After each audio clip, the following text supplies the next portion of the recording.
Hello friends, you like my video, subscribe my channel and don't forget to press bell icon to find new update.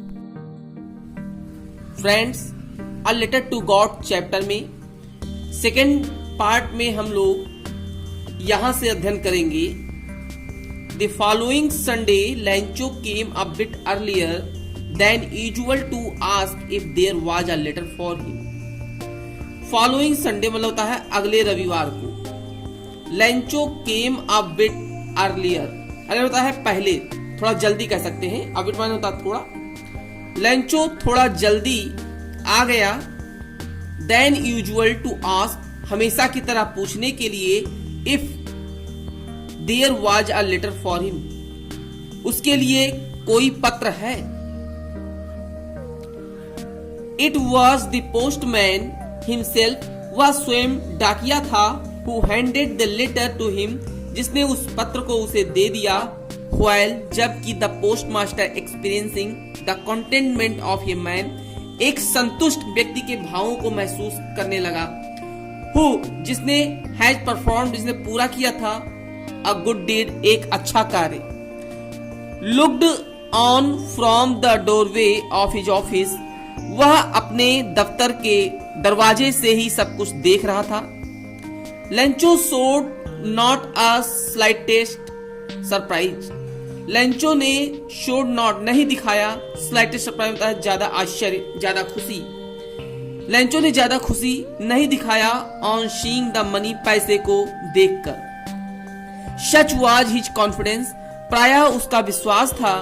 But लेकिन he became angry, वह क्रोधित हुआ। When, जब he counted the money, उसने पैसे को गिना। God, अब कहता है ईश्वर से, गॉड, ईश्वर could not have made a mistake, ईश्वर गलती नहीं कर सकता था। Nor could he have denied Lencho, और ना ही वो लेंचो को, डिनाइड होता है मना करना, और ना ही वो लेंचो को मना कर सकता था।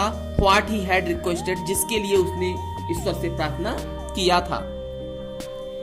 इमीडिएटली, तुरंत, Lencho went up to the window, वो खिड़की के पास गया। To ask for paper and ink, कागज और स्याही पूछने के लिए, अर्थात क्या कागज और स्याही को लेने के लिए लेंचो तुरंत खिड़की के पास गया।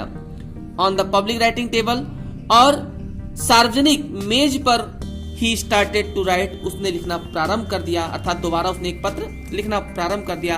With much wrinkling of his bro, bro मतलब होता है भाव, और रिंकलिंग में होता है ऊपर नीचे करना, अर्थात बड़े मन लगाकर। With much wrinkling of his भाव, अपने भाव को, त्योरी को चढ़ाकर ऊपर नीचे करते हुए, अर्थात बड़े चाव से वो पत्र को लिखना प्रारंभ कर दिया। काश वाई द इफोर्ट, उसका ऐसा बर्ताव इसलिए था, उसके चेहरे का ऐसा बर्ताव इसलिए था।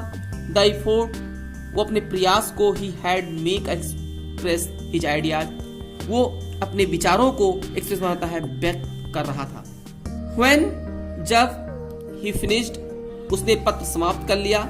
ही वेंट टू द विंडो, खिड़की तक गया। टू बाई अ स्टाम्प, एक स्टाम्प खरीदना था, टिकट खरीदने के लिए। व्हिच, जिसको ही लिक्ड, उसने चाटा। एंड, लिखना होता है चाटना। एंड देन, और तब एफिक्स्ड, एफिक्स होता है चिपका देना। To the envelope with a blow of his fist, फिर उसने क्या किया, उसको लिफाफे पर ब्लो ऑफ फिस्ट, ब्लो होता है प्रहार करके, फिस्ट होता है मुट्ठे का, अर्थात अपने मुक्के का प्रहार करके उस टिकट को उसने एफिक्स कर दिया, चिपका दिया। द मोमेंट, जिस क्षण, that the letter fell into, the moment, उस क्षण, the letter fell into the mail box, the postmaster went to open it, जब उसने उस पत्र को पत्र पेटिका में डाला, द पोस्टमास्टर, जो वहां का प्रधान डाकपाल था, वेंट टू ओपन इट, वो उसे खोलने के लिए गया। इट सेड, पत्र में कहा गया था, गॉड, हे ईश्वर, द मनी, जिस पैसे के लिए आई आस्क्ड फॉर, मैंने कहा था, ओनली 70 पीसोस रीच्ड मी, केवल मेरे पास 70 पैसे ही पहुंचे हैं, अर्थात मैंने केवल 70 पैसे ही प्राप्त किए। Send me the rest, rest मतलब शेष या बचा हुआ, और बचे हुए जो पैसे हैं उसको भी मेरे पास भेज दो। Since I need it very much, very much मतलब बहुत ज्यादा, मुझे इसकी बहुत ज्यादा आवश्यकता है, हम कह सकते हैं कि urgent need. But don't send it to me through the email, लेकिन इसको मेरे पास मेल के माध्यम से न भेजना, अर्थात पत्र के माध्यम से, डाक के माध्यम से मत भेजना। बिकॉज क्योंकि द पोस्ट ऑफिस एम्प्लॉयज, जो डाक खाने के कर्मचारी हैं, are the bunch of crooks, वो यहाँ कलेक्टिव नाउन है, बंच ऑफ क्रूक्स जो है ये भी एक कलेक्टिव नाउन है, ठीक है ना, समूहवाचक संज्ञा। अर्थात वो क्या है, बेईमानों का झुंड है, वो लुच्चों का झुंड है, लेंचो। अंत में उसने पत्र के नीचे अपना नाम लिखा कि आपका लेंचो। फ्रेंड्स, आई होप आपको ये चैप्टर समझ में आया होगा।